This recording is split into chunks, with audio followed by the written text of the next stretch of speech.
Hello, guys. Today is June 19th. It's 5 p.m. It's. What's today? I think it's a Monday. I've lost track of time. Yeah, it's a Monday. And welcome back to part 3. Welcome to part 3 of TikTok Isle. I haven't done any videos in the last week, but I have the rest of this game all recorded. And I've made no secret of the fact that I love this game.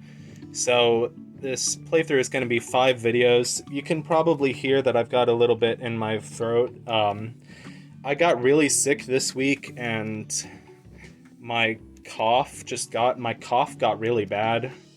I hope it's going to get better soon because I have a trip this weekend. I have a trip planned this weekend with my girlfriend, so I just hope that I can get over my cough by then, so we can enjoy our time together. And, enjoy cuddling and kissing and whatnot. I don't know.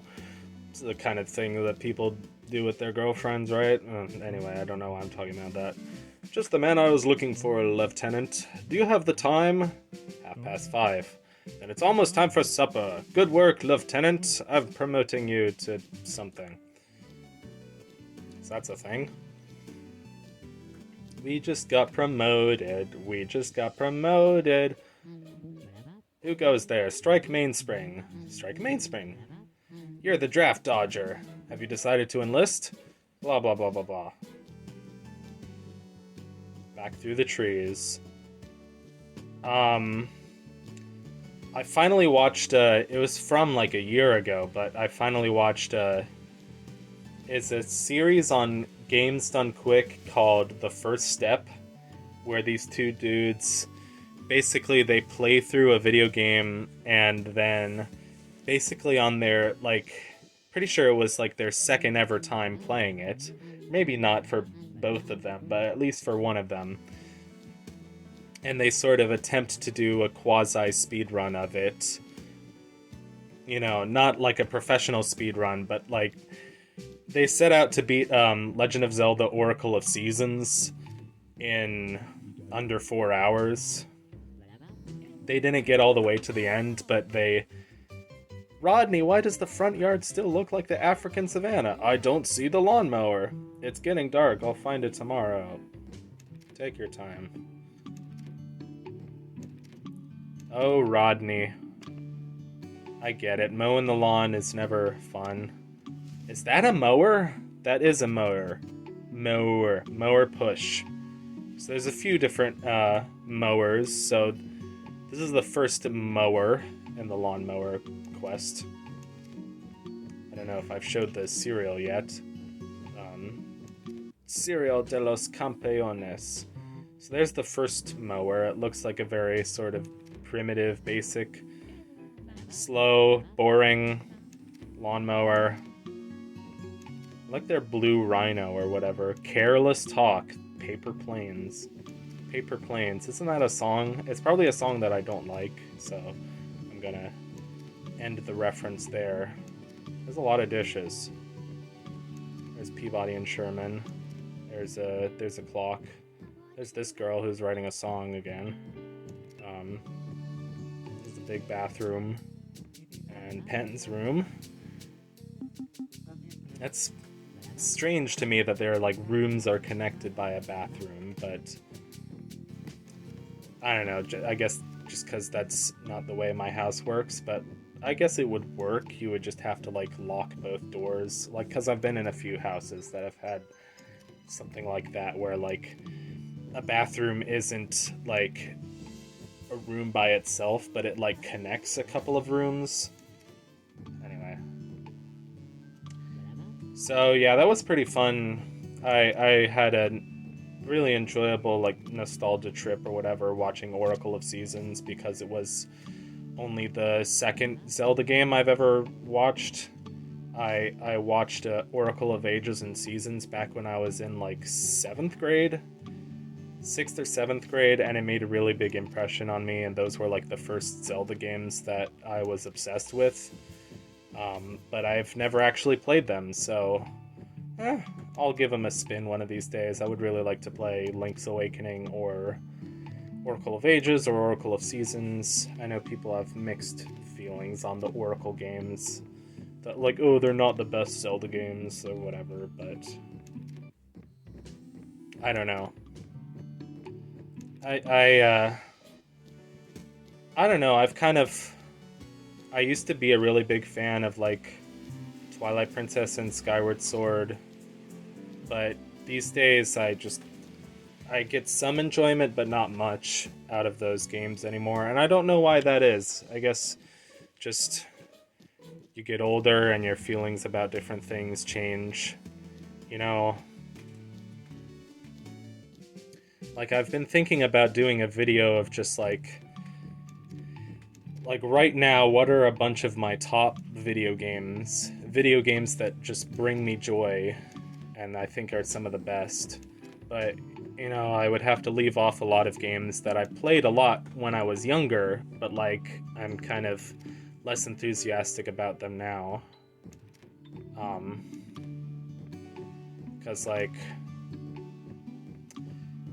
as I get older, like, and I feel like maybe this is the opposite case for some gamers, like, okay, some of my books are falling off of the shelf, it's distracting me.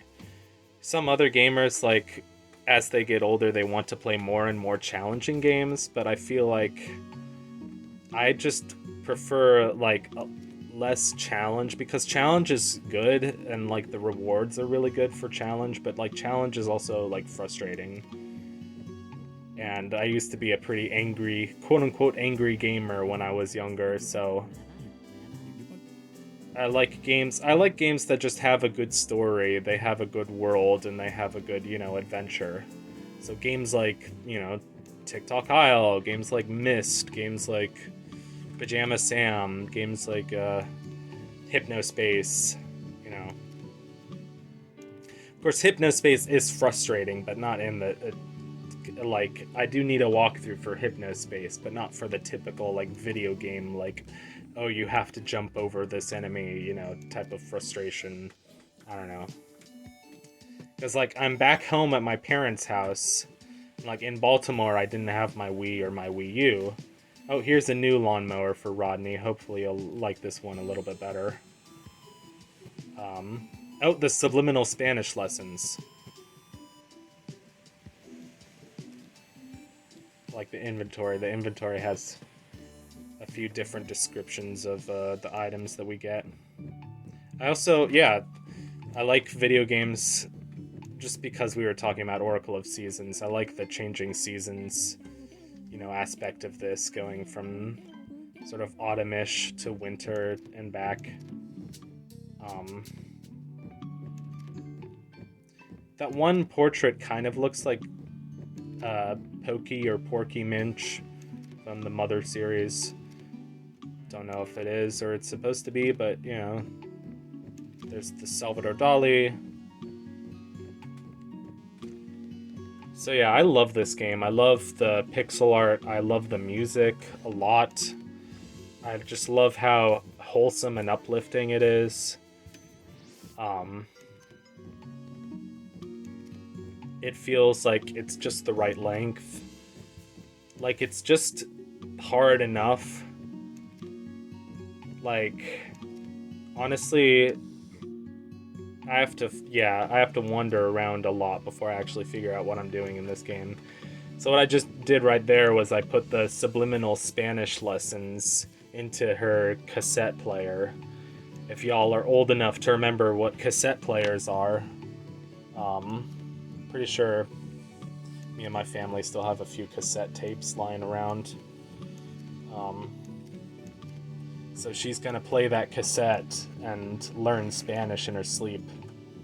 It's pretty cool. It's pretty funny. Go, Rodney, go. Use that new lawnmower. At least it's faster. But yeah, I've been home, like, playing some video games, like, on an actual TV. Because, you know, I don't have a console and I don't have a TV down in Baltimore.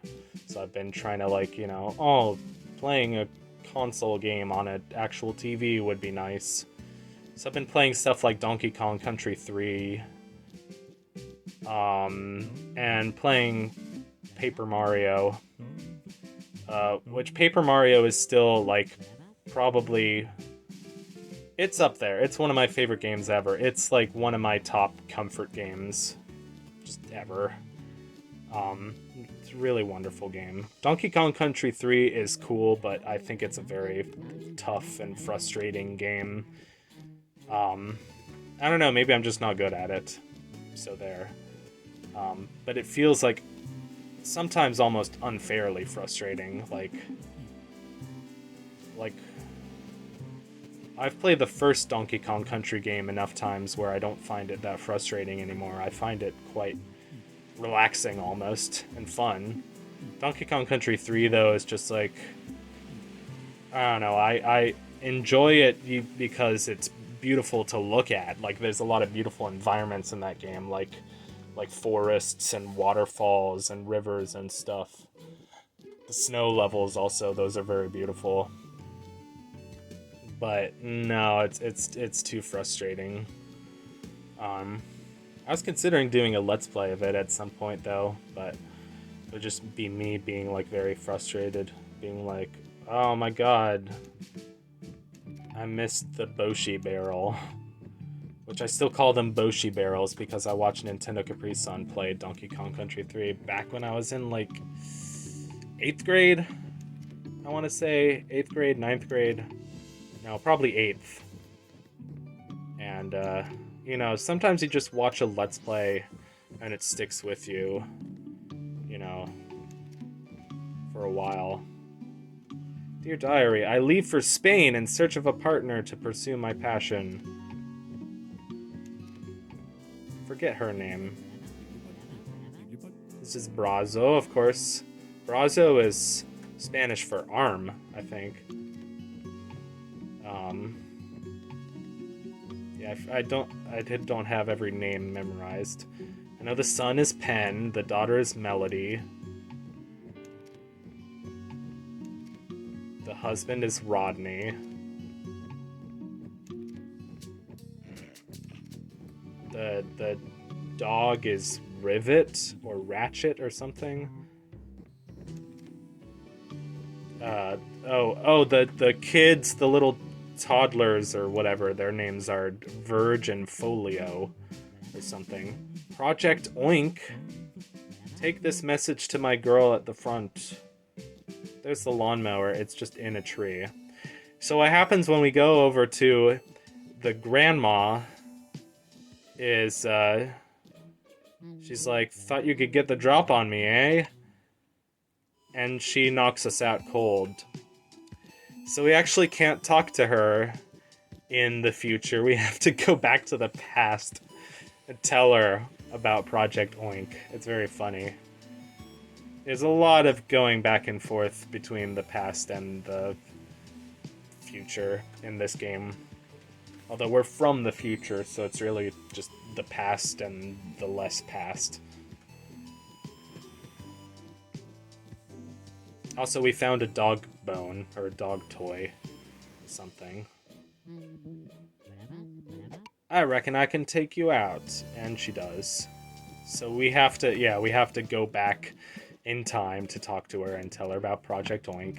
So let's do that. Let's wander up to the top of the house. Get confused by all the, like, dozens of doors that connect to this place. Made it up to the second floor. Go through the huge bathroom. That is a really big bathroom.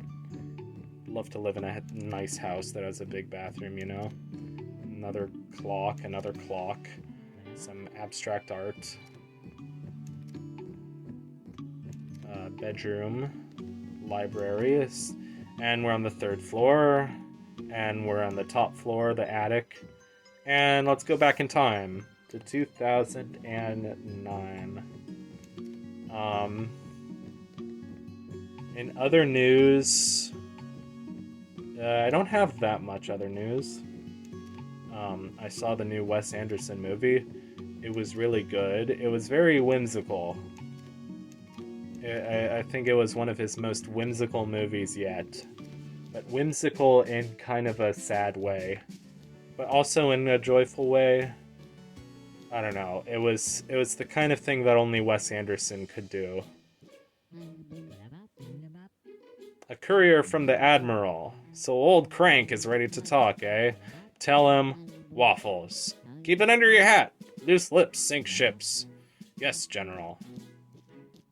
Well, the grandfather's name is Crank. We learned that much. Wonder if he's got a friend named Ratchet. Except that would be Ratchet and Crank, not Ratchet and Clank. Waffles? That's what she said. For supper! I don't know why she said it, sir. I was expecting surrender. A woman's whims are as unpredictable as the weather, eh, Commander? For exemplary service and wisdom, I'm promoting you to Captain. Captain? Okay, see you next time on TikTok Isle.